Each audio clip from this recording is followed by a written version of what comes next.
honored to have Microsoft's support here today.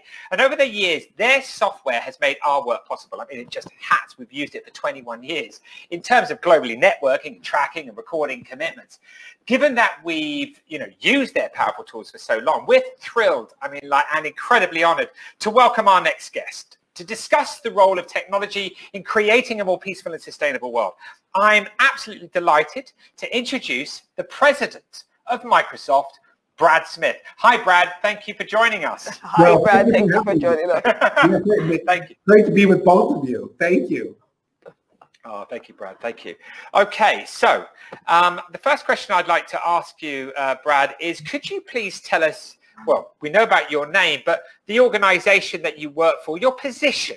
Could you talk to us a little bit about your role? Well, sure. Look, Microsoft has been around for about 45 years. I've been around with the company for about half of that, 27. I started out as a lawyer. I got involved working with the software industry as the software industry was starting to move around the world in the late 1980s, and loved technology. That's what brought me to this intersection between law and software.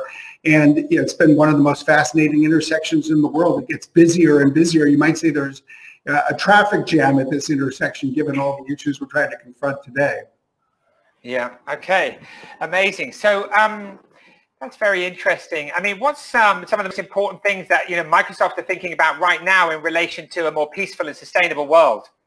Well, first of all, I think those two words, peace and sustainability, need to go forward together. And we are doing a lot to think about both of them. I think we have to recognize that in some ways the whole definition of war and peace have changed over the last decade. Unfortunately, we live in a time of sort of persistent cyber attacks by one nation against another. And while we might first say, well, we're not seeing anyone die, there are days when people's lives absolutely are put at risk. We saw that in 2017 with the WannaCry attack, and a third of the hospitals in the NHS in the UK stop operating. But I think more than that, we're seeing assaults on democracy in terms of disinformation and attacks on candidates and the like, that by any real conventional sense, represent not just threats, but intrusions into other nations' sovereignty. We need to address that if we're going to sustain a healthy peace. And of course, sustainability. We need to think about everything else we need to do to sustain our economies, perhaps most importantly, sustain our planet. As a company, we've been very focused on that as well, committing, among other things, that will be carbon negative by the year 2030. Wow, amazing. Well, what a journey. What an incredible thing to be the president of Microsoft. And, you've been there all this time, and the issues that you have to tackle and face. I mean, it's just absolutely incredible. My mind boggles at the some of the things that you have to think about on a daily basis. So good luck with all of the work that you do. I mean, Microsoft is sponsoring Peace One Day. Could you please tell us why you've chosen to support the Peace One Day live global digital experience? Well, yeah, I think that what you're doing here today is just critical to the future. Peace is too important to be left to people in government alone.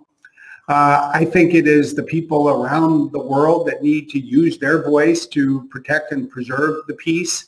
I think we need a world where everybody's voice can be heard, and events like this, digital events like this, are making that possible. I think we need to call in many ways on people who are younger, frankly, younger than I am. You're the ones who are the real digital natives of this planet. You understand how digital technology can be used to make the planet more sustainable, make it our economies more equitable and healthy. I also think you have an innate appreciation of the threats that digital technology can bring. So for us, this is an opportunity to build on what is and has been a great event, a one-day focus, the way we ideally might focus every day on the importance of peace, but more than that, in a way that brings everyone together and ensures that people are connecting and their voices are heard. Yeah. We were talking earlier, Mr. Smith, about the fact that intercultural cooperation is key to humanity's survival, and intercultural cooperation, of course, is based on communication. And your technology and some of the organizations that you own, of course, that is exactly what you're trying to do. You must love that side of your work, about how the technology is a real enabler for people to communicate from all over the world. I mean, that's what's going to carry us forward, right? When we talk about these issues that we were talking about Black Lives Matter, it's like, this is fascinating. Yeah, I think every day I see two things. One is technology is a tool that can help us close the gap between people around the world. Let's face it, I think most of us are using digital technology a lot more in 2020 than we expected when this year began. We're finding that it can sort of sustain the organizations in which we work. But I also think it's equally important for us to recognize that the inherent limitations in any technology. They will always be only as good as humans make it. They will always serve the world only to the extent that the people who are creating it and deploying it are acting with a strong sense of ethics. And I think at the end of the day, this is about technology serving people, not the other way around. It's human values, human creativity, and even human beings being able to get with each other in person and not have to rely on technology that a lot of human understanding advances. So it's a wonderful complement to all of the other things that we value, but I would never for a moment suggest that we should give up all of these other values, which I really believe are timeless. Thank you, Brad. Thank you. So you've chosen to get behind Peace Day 21st September, raising awareness of the UN and American resolutions supporting Peace Day. This is incredible. Could you talk to us about the impact that this is going to have in terms of awareness? I mean, I know that you might have some things that you can tell us about how you're raising awareness of Peace Day. Well, what we hope and what we believe is that our voice and our technology and our support will add additional momentum to something that obviously has a lot of momentum already. We live at a time where I think many days we feel that peace is being challenged around the world, that governments are turning inwards.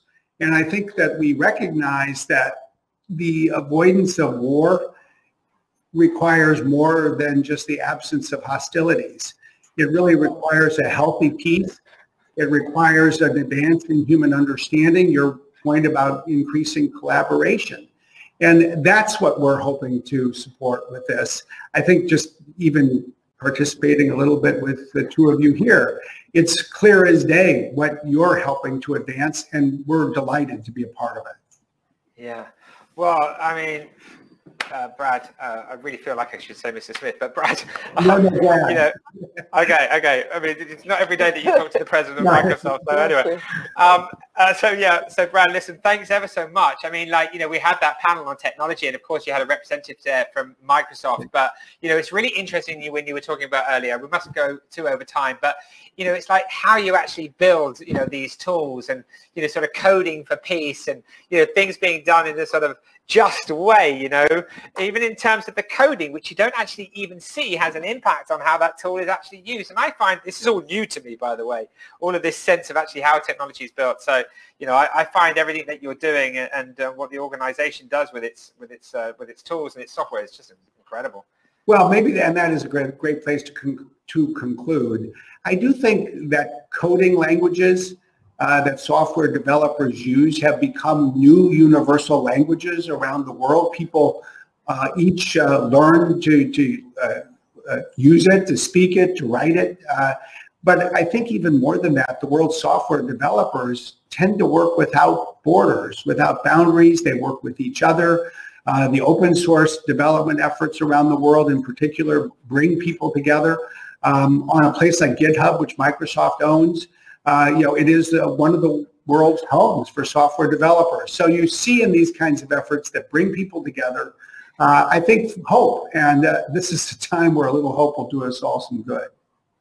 Well, Brad, thank you so much for supporting the Peace One Day live global digital experience. And thank you for letting us use your software for 21 years. It certainly helped us to do what we've done today. So thanks ever so much. Wonderful to see you.